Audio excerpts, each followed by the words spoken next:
Hello students of class 8 geography.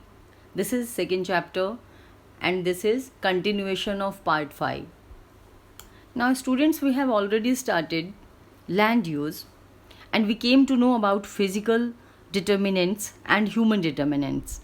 Now some physical factors and some human factors.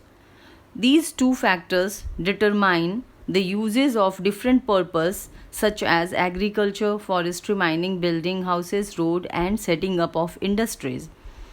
And this is only called land use. Now the use of land is determined by these two factors, physical and human factor. Land can be also classified on the basis of ownership, that is private land and community land, that you all have understood. Now listen children, people and their demands are ever growing, but the availability of land is limited. We all are aware. Population is increasing. People are increasing day by day in every area and their demand accordingly. So these are ever growing, but the availability of land, the percentage of land, that is limited. The quantity and quality of land is limited. The quality of land also differs from area wise. So in every area same type of land is not available. On the earth surface, everywhere flat land is not available. Topography differs. The land differs from one place to another. People started encroaching the common lands to build up commercial areas, apartments, housing complexes in the urban areas and in rural areas to expand the agricultural land. They are always trying to expand the agricultural land. Today, the vast changes in the land use pattern also reflect the cultural changes in our society. What are those? Yes, the consequences are land degradation, landslide, soil erosion, desertification.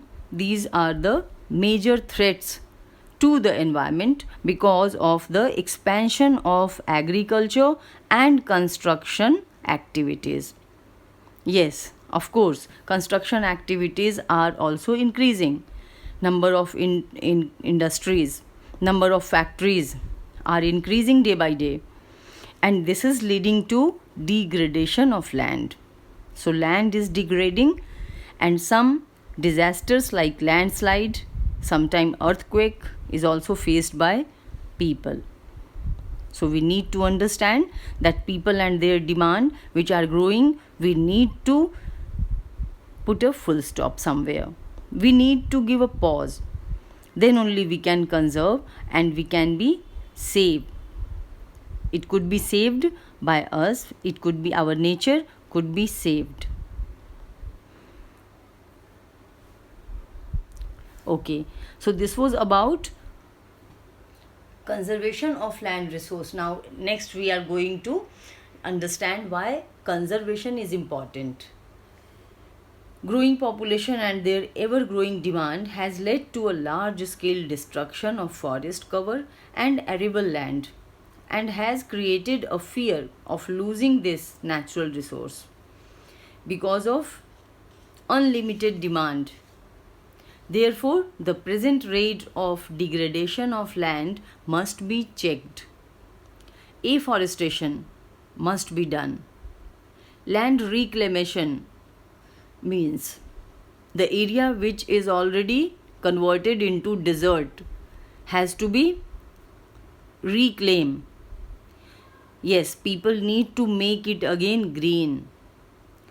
Regulated use of chemical, pesticide and fertilizers or checks on overgrazing are some of the common methods. Means overuse of fertilizer, overuse of pesticide must be controlled.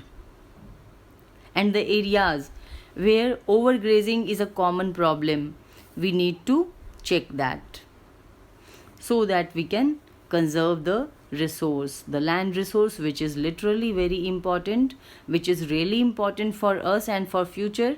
We have to preserve that. So we have to be careful and we have to take care about it. Thank you.